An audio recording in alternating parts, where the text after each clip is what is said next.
Hai guys, ketemu lagi sama saya. Hari ini kita mau bahas apa ya? Kayaknya bagus juga kalau kita bahas tentang keluhan masyarakat nih. Ada yang mengatakan seperti ini. Percumalah beli asuransi kesehatan di perusahaan asuransi gitu ya. Soalnya nomboknya gede banget. Ngapain bayar preminya? Betul nggak sih seperti itu? Apakah teman-teman juga mengalami hal yang sama?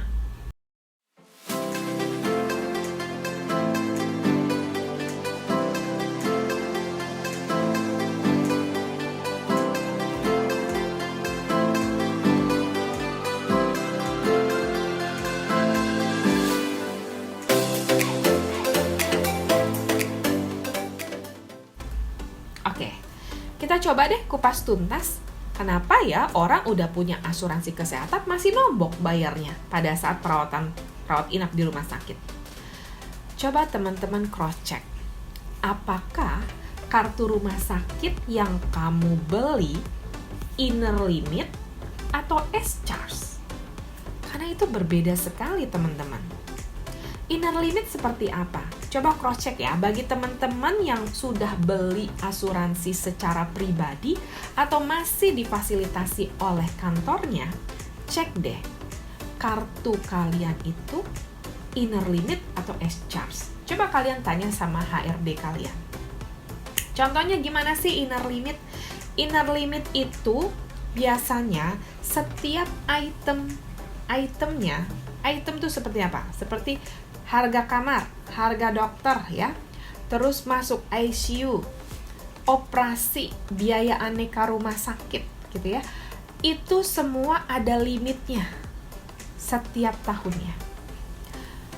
Komponen apa yang paling besar kalau kita masuk di rumah sakit? Yang pertama itu adalah biaya aneka rumah sakit, teman-teman ya. Itu maksudnya apa? Obat-obatan, infus, medical check up. Jadi biasa kalau kita masuk rumah sakit kan dokter mau diagnosa dong. Sebelum diagnosa dia cek dulu. Coba di USG, coba di MRI, coba di CT scan gitu ya.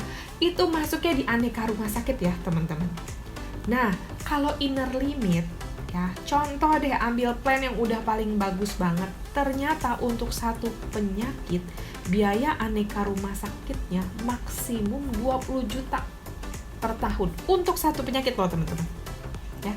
Contoh kalau sakitnya ringan ya, tipes, pasti dibayarin semua kalau limitnya 20 juta per tahun untuk biaya aneka rumah sakitnya ya. Tapi contoh ya, kalau sakitnya stroke, perawatan di rumah sakitnya sampai 2 bulan. Obat-obatan dan cek-cek labnya itu bisa menghabiskan ratusan juta. Limitnya tadi hanya 20 juta. Kira-kira nomboknya berapa banyak? Banyak ya teman-teman ya. Karena ternyata biaya aneka rumah sakit itu adalah komponen terbesar ya. Biaya pada saat kita perawatan di rumah sakit. Apalagi harus mampir ke ICU. Wah, itu mahal sekali ya. Bisa di cross check deh ya.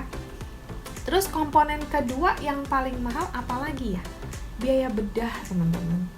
Biaya bedah tuh ada yang minor sampai yang mayor gitu ya. Dari yang ringan, sedang, menengah sampai yang kompleks. Nah, per penyakit juga itu ya. Kalau misalnya usus buntu sebetulnya ringan ya. Nah, itu masuk kategori yang minor. Tapi kalau kita mau cepet prosesnya, sekarang tuh udah canggih, bisa pakai laparoskopi. Itu sehari 2 hari juga udah bisa pulang ke rumah ya, udah bisa jalan. Tapi biaya operasinya mahal sekali. Kalau kita masih pakai yang inner limit, limit operasi minor anggaplah 30 juta. Sedangkan laparoskopi bisa 100 juta ya. Bisa sampai loh 100 juta. Nah, berarti nomboknya gede gitu kan. Nah, apalagi kira-kira biaya yang komponennya besar juga ya. Seperti hal-hal yang terkait dengan kemoterapi ya, terus cuci darah. Nah, itu dilimitin teman-teman kalau ada di manfaat yang inner limit. Namanya juga inner limit, ada batasannya. Sedangkan kemo kan biasanya satu paket berapa kali kemonya di dalam 1 tahun. Nah, kalau limitnya cuma 50 juta, berarti nomboknya banyak banget, ya. Cuci darah biasanya rutin. Kalau orang sudah kena masalah di ginjal, fungsi ginjalnya sudah nggak bagus, biasanya disarankan untuk cuci darah. Nah, itu pun ada limitnya, ya. Jadi pastikan teman-teman itu punya kartu rumah sakitnya inner limit atau S-Charge. Terus kalau S-Charge gimana? Oke, saya coba kupas tuntas tentang S-Charge ya. Untuk fasilitas S-Charge itu, item yang tadi yang saya sampaikan, biaya aneka rumah sakit, biaya bedah operasi, kemoterapi, cuci darah, itu sesuai tagihan. Sesuai yang ada di bil rumah sakit. Yang penting di batas bawahnya nih, limit tahunannya berapa? Contoh limit tahunannya setahun 2 miliar. So artinya kalau belum masuk 2 miliar ya dibayarkan semua sesuai tagihan. Gitu ya. Kayak tadi ya, contoh operasinya usus buntu. Sebetulnya itu sakit ringan ya, nggak terlalu berat gitu ya. Tapi karena pakai laparoskopi, total 3 hari di rumah sakit habis 200 juta misalnya, 200 juta gitu ya. Kalau dia pakai yang S-Charge, limitnya 2M, ya udah, tinggal bilnya berapa si perusahaan asuransi akan bayar sesuai tagihannya. Asal tidak lebih dari 2 miliar. Ya. Untuk sakit yang berat, contoh cancer tadi ya, untuk kanker misalnya, dia harus setelah operasi, setelah perawatan di rumah sakit hampir 1 minggu, total kurang lebih sekitar 250 juta. Ya dibayarin. Kan sesuai tagihan. Terus pulang dari rumah sakit nggak langsung udah selesai. Dia harus kemo bulan depannya.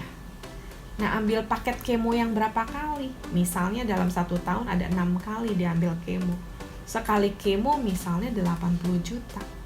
Kan tadi udah dibilang, untuk S-Charge sesuai tagihan asal tidak lebih dari 2 miliar. Maka ya pada saat dia mau kemo, dia tinggal ke rumah sakit, dia kasih lihat kartu rumah sakit yang S-Charge, ya udah dibayarin sesuai dengan bilnya. Ya, sama cuci darah pun juga seperti itu. Kalau sudah rutin setiap tahun dia harus cuci darah, ya silakan cuci darah karena dia sudah memenuhi kriteria sakit yang ada di fasilitas kartu rumah sakit tersebut. So, pastikan ya teman-teman, cross check kembali kartu rumah sakit yang kalian sudah punya. Kalau kalian masih menggunakan fasilitas dari kantor, buru-buru tanya HRD-nya. Ya, fasilitas asuransi kesehatan saya seperti apa Bu atau Pak gitu ya, dan minta rinciannya, limitnya berapa, supaya kalian bisa jaga-jaga, ancar-ancar gitu. Apakah saya harus tambah nih beli asuransi swasta yang S-Charge, atau kalian yang sudah punya, udah beli di asuransi swasta tapi masih inner limit, buru-buru dong harus dirubah ke S-Charge. Karena kalau enggak kalian rugi, udah bayar preminya setiap bulan ya. Pas masuk rumah sakit nomboknya lebih gede gitu ya, daripada yang dibayarin sama si perusahaan asuransi. Kan nanti jadinya bete ya. Jadinya merasa, loh nggak penting nih kalau saya bayar premi asuransi kalau ujung-ujungnya saya nombok besar ya. Sebetulnya perusahaan asuransi sudah menyiapkan ya program S-Charge, tapi mungkin tidak tersampaikan dengan kalian semua gitu ya. Maka setelah penjelasan ini saya sampaikan kepada teman-teman semua, masing-masing cross check ya untuk fasilitas hospital cover-nya, karena manfaat yang paling susah dibeli di perusahaan asuransi adalah hospital cover teman-teman ya. Mumpung kalian sehat, buru-buru deh dilengkapi yang namanya hospital cover dalam bentuk S-Charge. Oke, teman-teman kalau bingung pada saat baca polis, aduh saya nggak ngerti nih apakah saya punyanya inner limit atau S-Charge, silahkan komen ya teman-teman, nanti saya bantu. Bye-bye, sampai jumpa lagi.